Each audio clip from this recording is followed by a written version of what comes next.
This is CNN, a service of Turner Broadcasting System.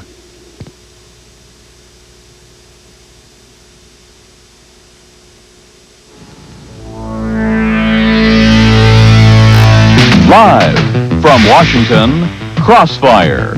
On the left, Tom Braden. On the right, Fred Barnes. In the Crossfire, Republican Congressman Dick Cheney of Wyoming and Democratic Congressman Sam Gejdenson of Connecticut. Good evening. Welcome to Crossfire. An embattled and embarrassed Ronald Reagan turned for help today from the moderate wing of his party. In choosing Howard Baker of Tennessee to replace Donald Reagan as chief of his White House staff, Mr. Reagan abandoned the right-wing ideologists who have helped get him into trouble. As one Republican senator put it, this appointment will give the White House almost instant credibility. Can it restore a failing presidency? Fred? Congressman, as a liberal Democrat, aren't you happy with this nomination, this choice of Howard Baker? I think it's a good choice for the country. I think the question now is what happens in policy, that the president better understand that the era of confrontation on an ideological basis had better be over, that we ought to come forward with choices that meet the needs of the American people, and it can work. But basically, you're happy with Baker. I think it can work. I think he's somebody who has credibility on the Hill. Let me turn to Congressman Cheney then. Doesn't that make you apprehensive when liberals in Congress think the choice of Howard Baker is a great choice? Doesn't it make you wonder about whether a guy who doesn't really believe strongly in the Reagan agenda or Reagan's conservative principles can help revive the Reagan presidency? I think it's a great choice, Fred, and I think it's tearing their heart out to have to admit it. I don't think the tearing your heart out? It's tearing their heart out to have to admit it. I don't think the problems the administration encountered in the Iranian affair with Don Reagan had anything to do with ideology. Don Reagan was one of the least political, least ideological men we ever had in that job. Ideology hasn't entered into it. It had a lot to do with the White House basement, however. Howard Baker is a first-class, capable, one of the most knowledgeable and able men that's ever been asked to take that job. I think he'll do a first-class piece of work, and I don't think ideology has anything to do with it. But doesn't he have his own agenda? He's run for president on his own. He was thinking about running in 1988, and now he's... See, I think... How can he adopt Reagan's agenda all of a sudden? Anybody who serves in that post who has a lot of political experience is going to have views. They're going to have things they feel very strongly about. I did when I served in that job. But the key is to separate out your views from what you give the president. When you're giving him the personal advice, you've got to make that separate and make sure he understands that different from passing on the advice of others. Congressman Cheney, our viewers ought to remember that Congressman Cheney was served in that job when Gerald Ford was president. It seems to me, from reading the Tower Report, that the big job Howard Baker has is how to get along with Ronald Reagan's management style, his laziness, his inattention to detail, his tendency to take off-the-cuff advice and give off-the-cuff orders. How does the Chief of Staff control that? Well, first of all, Tom, I didn't notice the word laziness any place in the entire Tower Well, report. his management style was a euphemism for something which was often a cloud. Sure. And without question, it was a major problem and contributed significantly to what happened here. But no man arrives in the Oval Office totally equipped to be president. He comes with certain skills and experiences and certain styles of operating. He needs to put around him those people who can compensate for his weaknesses, if you will. I think Howard Baker, by virtue of his relationships with the Hill, by virtue of his years of experience, by virtue of his breadth of knowledge and understanding about issues, offers as good a prospect as any I could have conceived of to, in effect, come in there and do the job the president needs to have done for him. I also think the president's performance will be improved in the future as a result of his having read the Tower Report. Now, look, I want to ask you the $64 question because I frankly would love to see it. Will Howard Baker be a good president? Howard Baker will be a great chief of staff. Ronald Reagan will be a good president. Do you really think so? I do. Congressman Gejdenson, it didn't sound to me like it was tearing your heart out to have to say nice things about Howard Baker at all, did it? No, it didn't. And I think the problem that you have from the perspective you come from is you think that Ronald Reagan is at the center of the Republican Party. He may have taken the Republican Party off a cliff for a while, and the far right wing and made the battle lines appear to be separation of church and state and bringing prayer into school and some of the other fundamental right things, but that's not what the center of the Republican Party has stood for. And this same Ronald Reagan was attacking Dick Cheney's boss when he was president of the United States. So I think if you take a look at, there are less differences in the needs of the country. What we need to deal with is the deficit, the trade deficit, and not worry about the right-wing ideology that has hurt Ronald Reagan. It was the right-wing ideology, though, wasn't it, that was elected? Ronald Reagan was elected president. But not on those issues. All right, every poll. Let me just ask him the $64 question. Do you really think that Howard Baker will pursue a conservative agenda as White House Chief of Staff? I think he'll pursue a rational agenda that'll meet the needs of this country, and that's what's important for the next. If you're telling me the far right wing is irrational, I won't argue with it. What I'm saying is, will you please let a fellow conservative speak? He's doing all right. I think, if you take a look at what the country needs today, with a deficit that Ronald Reagan helped significantly to double, with a trade deficit that's massive, with a number of other major problems following, he will not pursue a conservative agenda facing the country, we can't afford to play politics with the future of this country. We need to pull together, and having Howard Baker in there as the Prime Minister is a heck of a lot better than having Don Regan in that role. See, that didn't tear his heart out, Congressman Mr. Cheney, go ahead. You were going to say something. I was simply going to say that the philosophy, the ideology my good friend Sam Gejdenson espouses here is the one that swept one state in 1984. Ronald Reagan does, in fact, represent the mainstream of America. He's been enormously successful as a politician. Next to Dwight Eisenhower in terms of length of service, and I think in the post-war period, you have to mark him up as one of the most effective presidents we had. He's had a good 6 years.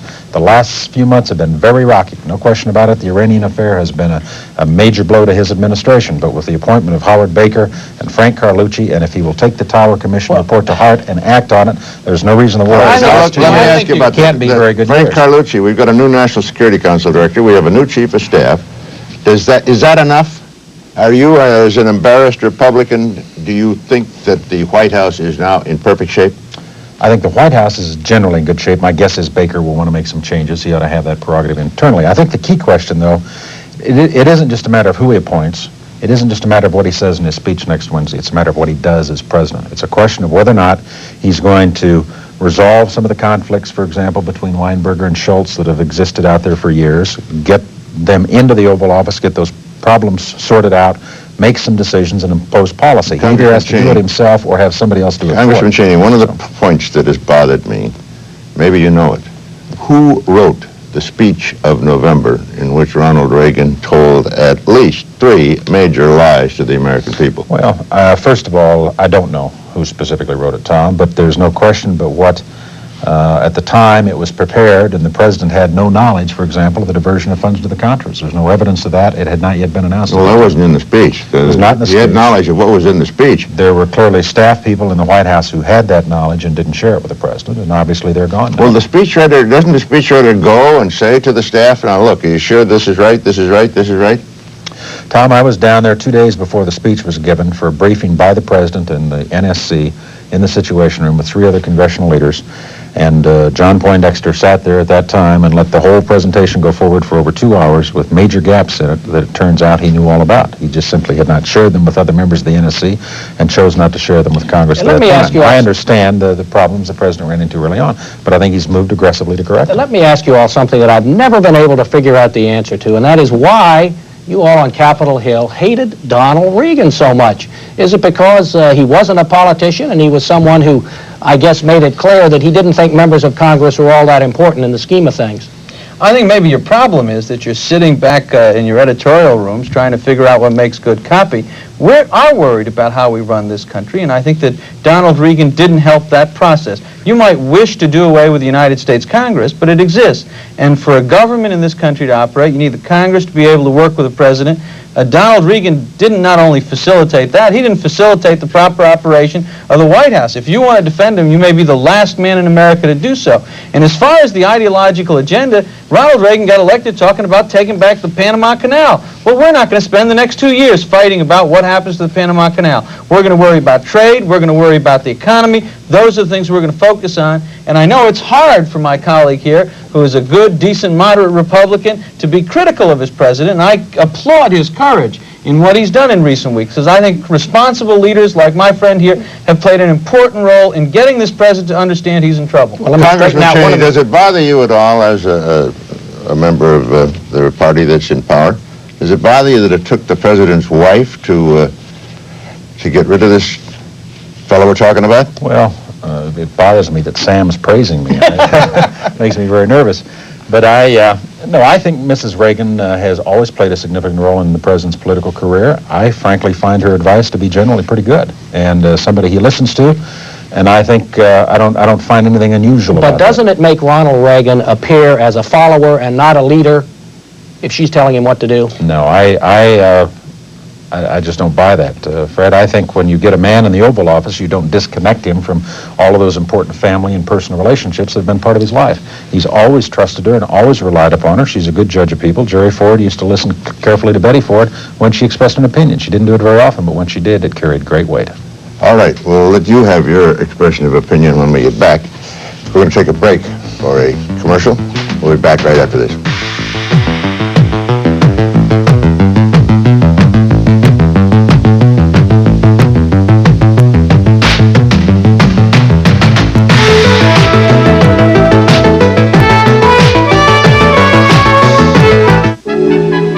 You are about to become reacquainted with a magazine you grew up with. A magazine that's known for its extraordinary photography.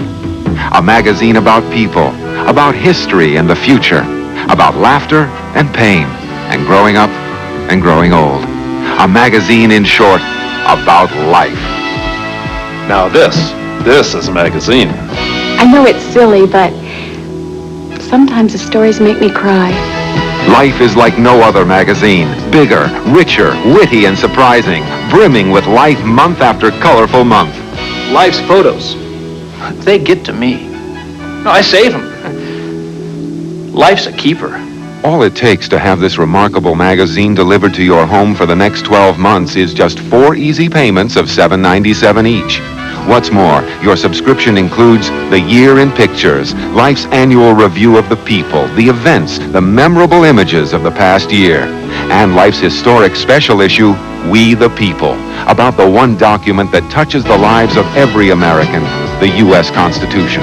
Plus, if you order now, we'll send you free with your fully paid subscription, Life's elegant designer telephone, featuring an on-off ringer switch for total privacy and automatic memory that redials the last number you call. So call 1-800-525-4000 and say, I'd like to subscribe to Life. You'll get 13 great issues, including the Year in Pictures and our special We the People issue, plus Life's designer telephone, all for just 4 easy payments of $7.97 each. Call 1-800-525-4000 for Life, for yourself or for a gift. Life, for the pictures only life can capture, for the stories only life can tell. Call 1-800-525-4000. We're waiting for your call.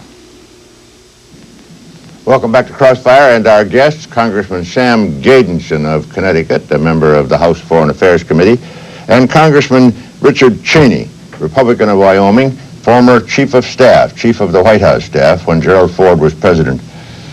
Congressman Cheney, the president has to make a speech Wednesday. Right. It'll be an important speech. Very important. I think it may be, everybody said the State of the Union was important. This is much more important. Will he apologize, in your view? You were up there in the White House today. Did you get a smell of the situation? So that, will he come out and say, look, I made a terrible, terrible gaffe? Well, I hope he will, Tom. I don't know for certain that he will. I'm inclined to think, based upon conversations we had back in November, December, compared with today, that there's a much greater understanding, much greater awareness on his part of what was wrong with the Iranian policy than was true before he saw the Tower Commission. I think he really understands now that it was indeed a serious mistake, and I'm hopeful that he'll say that on Wednesday night. I expect he will. Do you think that he will read the report? Has he read it yet? He's already started reading it. Yes. He told us today he'd gotten about a fourth of the way through it last night. I hope he read it alone in his room and looked at it. Well, it's clear he has learned a lot from it. There were things that he simply did not know about that operation until he read them in the report. He didn't know, for example, that the NSC was handling the operation instead of CIA. He thought the CIA was running the Iranian operation, for example. So I think the report's been useful in that regard. It is Pardon me, but I got to ask you, you were there. You were there in this position, and you've been chief of staff. How could a president not know that anything as important to this was being handled not by the agency of government which is supposed to handle it, but by somebody else? Well, I think given his management style, which was admittedly disengaged, a passive sort of approach where he responded to things people brought to him, but he doesn't reach down and grab issues and bring them into the Oval Office for his personal attention. I think given that style of operation and great trust and confidence placed in his subordinates, inappropriately in this case, it's understandable how something like that could happen and he not be aware of it. The Tower Commission said of Schultz and Weinberger, of both of them, that one of them should have gone in and grabbed the president by the lapels, if necessary, and said, look, this is what is happening. Do you know it? I think. Do you fault Schultz and Weinberger? Do you think they ought to go? I don't think they should leave, but I basically buy the criticism that's implicit in their roles in the Tower Commission report. They did not push as aggressively as they could have under the circumstances to recognize that this was a severe problem and force the president to address it. Congressman Cheney, let's return to Secretary of State Schultz again. Now, the president has named a moderate Republican as chief of staff, Howard Baker. Doesn't he owe one now to the conservatives, his real base in the party? Shouldn't he now install a conservative as Secretary of State, replacing George Shultz? Well, Fred, I don't know. My experience with my friends in the press corps has always been that they are very quick to try to push things into categories. Moderate, liberal, conservative. But usually those labels fit. Well, occasionally they fit, but they don't always fit. And I think it would be a mistake to look at what's transpired here in some kind of ideological terms. I think you'll find that one of the strongest advocates and supporters of support for the Contras, for example, will be Frank Carlucci. You would not describe Frank Carlucci as some kind of right-wing ideologue. Sam describes me as a moderate. I'm one of the staunchest supporters of the Contras on Capitol Hill. So I think you got to be careful about those kinds of labels. I don't think the president owes anybody in the Republican Party anything other than the best possible performance he can give as president. What you got to look at is this man owes the country to try to pull this country together, to put our foreign policy back together, and not take care of special interest groups out there, whether they're far right-wing or moderates or left-wing, that what we got to do is find a policy that can work now. Let's talk about a policy then that is one that polls show the American people support overwhelmingly. And that's Star Wars, the Strategic Defense Initiative. The polls are 75%, 80% of the American people support that. Shouldn't Ronald Reagan, wait a minute, let me ask a question here. Shouldn't Ronald Reagan, in searching for a cause to help revive his presidency, latch onto that one, perhaps early deployment of Star Wars? Well, I think if you ask the American people whether they want to increase Star Wars 62% and cut education programs and health care programs, cut $120 million out of the Indian health care service, where Indians already get about a third the expenditures on health care that most other Americans do, I don't think you'll get a yes. I think what the American people want is some investment in research and development, but they don't want a 62% increase in Star Wars at the cost of everything else, including some of the traditional needs of the military, spare parts and other things that are so desperately needed. But don't you think if you ask them, do you want to be protected by a shield over this country as soon as possible? If you ask a question that isn't based on fact, you may be able to create one that the American people answer yes to. But there are not a half dozen people out there that think this is the IPANA invisible shield for the American people. Well, there are many more than that. Congressman Cheney, don't you think the president needs a cause, an ideological issue that he can champion for the rest of his term? Obviously, catastrophic health insurance is not it. He's proposed that, but I don't think he really believes in it. Not a tough ideological issue, is it? Yeah. No, it's not. No, I think Fred is right, and I wouldn't put too much emphasis on, quote, ideology again, but I think it's important that he reassert his control over the national agenda, if you will. That he demonstrate once again that there isn't a vacuum out there to be filled by congressional Democrats or anybody else, but that he's in charge of the foreign policy agenda. These are the items on it. This is what he wants to achieve over the course of the next 2 years. I absolutely agree with that. Well, won't you oppose him on all those things? I think it depends on what you pick. If you go off to far right field to pick something that doesn't make sense, that there isn't some kind of consensus on, he's going to have a fight on his hands. I think what Baker will do in the White House, and what hopefully the president will now do, is rather than try to keep some of the far right-wing people happy by picking something off the right-wing Christmas tree to keep things going, they'll pick things that make sense. Sam is opposing communism in Central America. Absolutely right-wing not. kook-nut. My parents fled the Soviet Union in 1946. The question is, can you get a successful policy that represents America's interests, that has a chance of winning, and that maintains our values? That's where we debate on that. There's no debate on fighting communism. The Democrats in the Congress are about to shoot down the only effective policy for dealing with the communist threat in Central America. If you're trying you don't to have argue, an alternative. You don't have an alternative. If you're trying, we do have alternatives, and we'd like to get the president, and now Mr. Baker, to come with us and triumph. 6 years of this policy has only led to more embarrassment for the United States, more failure, more division in the Contras, and less support from our friends and allies around the world in Central America than on any other issue. And if that's the issue the president and your party picks, you're barking up the wrong tree. It's another Bay of Pigs. You don't pick it because it's a good political issue. You pick it because it's right. Because you have to have an effective policy to deal with communism in Central America. We do need all the Democratic Party in the Congress I'm today glad we were able to find something we could fight over. Isolationism. That's absolutely not true. Your presidential candidate, your front-runner, Gary Hart, wrote off Central America in the last campaign. He'll write it off again if he wins in 1988. Well, I think that may be great rhetoric, but it's not the truth. The truth is that I think all of us in the Congress are looking for policy. The Reagan policy in Central America is a disaster. It is part of what has brought us here today with a president who is in serious trouble. We ought to come up with a policy that the American people can support, and one that has some success. We ought not have America's policy in Central America being financing the murder of coffee pickers in northern Nicaragua. Let me be realistic, Mr. Cheney. I think, with due respect to who is right or wrong about the Contras, I happen to agree with him. Do you think that President Reagan can possibly, in his weakened shape, get a Contra aid program through the Congress? It's going to be tough, Tom, but I think we can do it. We're going to try. We'll give it our best shot. And I think it would be a big mistake to underestimate the recuperative powers of this president. Ronald Reagan is the most resilient politician I've ever known, and I think with the moves he's taken today, and depending on how he handles himself over the next couple of months, that he may in fact be able to restore his capacity to determine what's going to pass through Congress. In the CBS poll, CBS New York Times poll shows, this is a very recent one, that 61% of the American people would rather have Congress run foreign policy than the president. Right now, they trust Congress more. Yeah. They haven't watched it as closely as I have in the area of foreign policy. It's absolutely impossible, the notion that the Congress of the United States can determine the foreign policy of the country. That's a presidential role. It's given to him in the Constitution. All right, Congressman Gejdenson of Connecticut, thank you for being our guest on Crossfire. And Congressman Cheney of Wyoming, thank you. Fred and I will be back in just a minute.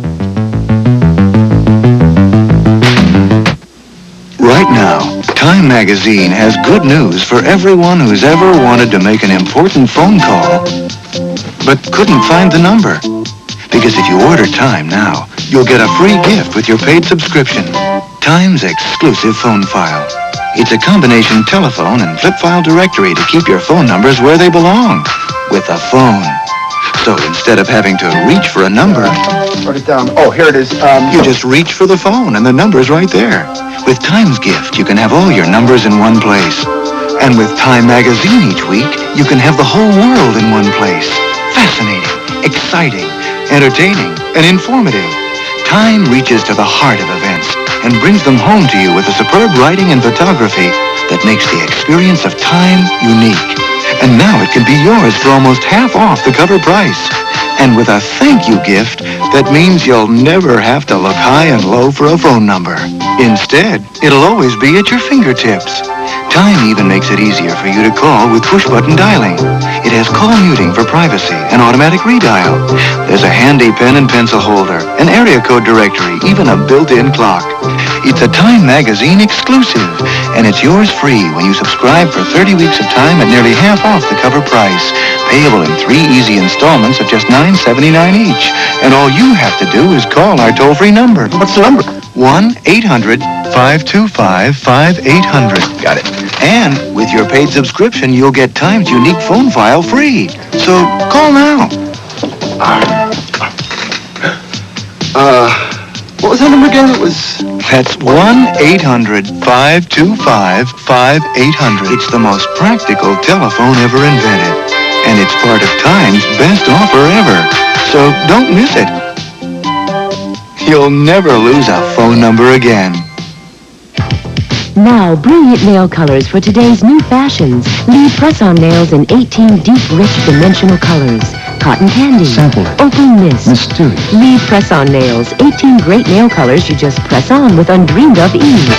Desert mold. Lumber. Fiesta. Lively. Sugar plum. Luscious. 40 Lee adhesive tabs and 20 Lee press-on nails for a perfect fit. Lee press-on nails. 18 sensational fashion colors. Press on. Tom, President Reagan needs a lot more than Howard Baker as his chief of staff to Sure revive does. his presidency. He does, but you know what he needs? I'll tell you what he needs. He needs a cause, he needs a conservative issue, and the perfect conservative issue for him to pursue is early deployment of Star Wars, because people love it. They want to have this system to protect them against Soviet missiles. Oh, Fred, you go back and get educated. Look, we can do away with ideology for a while. Let's forget it. We've had the cowboys running around in the White House basement long enough, and if you read the Tower Commission report, it's crucial to get rid of the ideologists. And you're right, Ronald Reagan is still the president, and I am worried for that reason. But people like Ronald Reagan's ideology, they like his tax cuts, and they like his military policy, and they want Star Wars. Did they think he runs the presidency? From the left, I'm Tom Braden. Good night, Crossfire. From the right, I'm Fred Barnes. Tune in again next time for another edition of Crossfire. If you would like to comment on tonight's program, write to CNN Crossfire, 111 Massachusetts Avenue Northwest, Washington, D.C., 20001.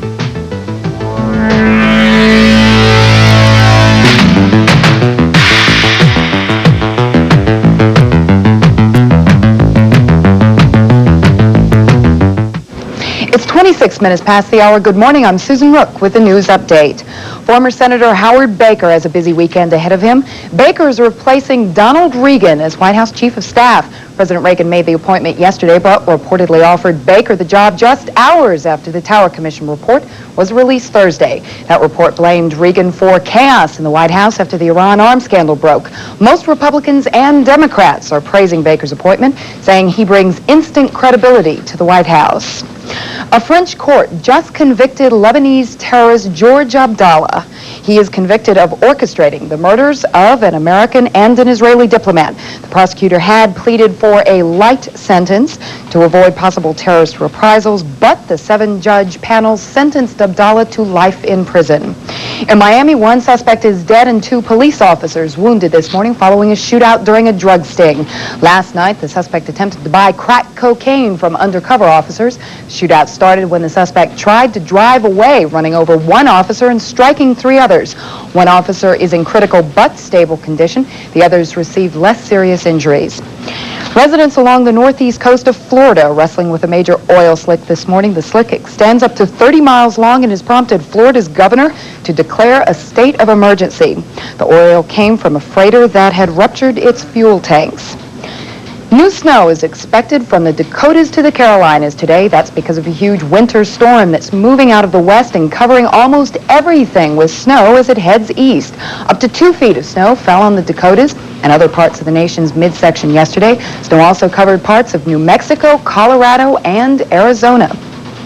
That's the news up to the minute. I'm Susan Rook. Stay tuned to CNN Daybreak Saturday at the top of the hour for a complete wrap-up of all the overnight developments. Showbiz Today is next. This is CNN, a service of Turner Broadcasting System.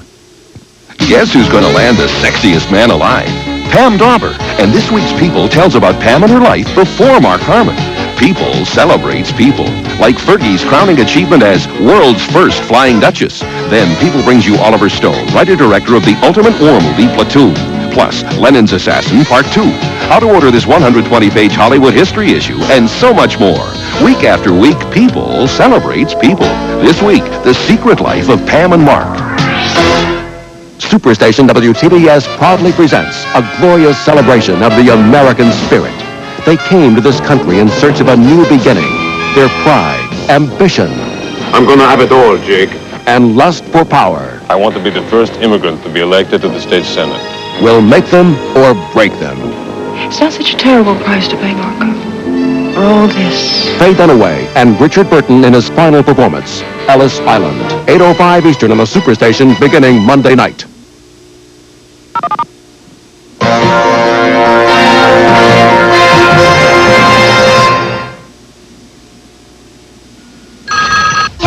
Are you sorry that I'm not at home?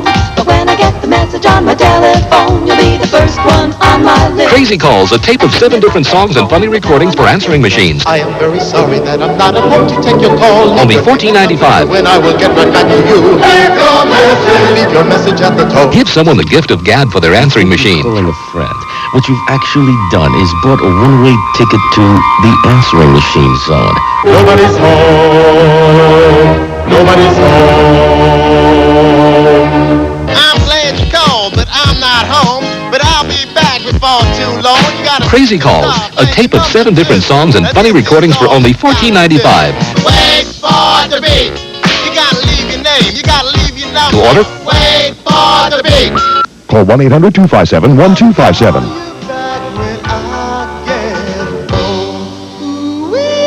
Call 1-800-257-1257.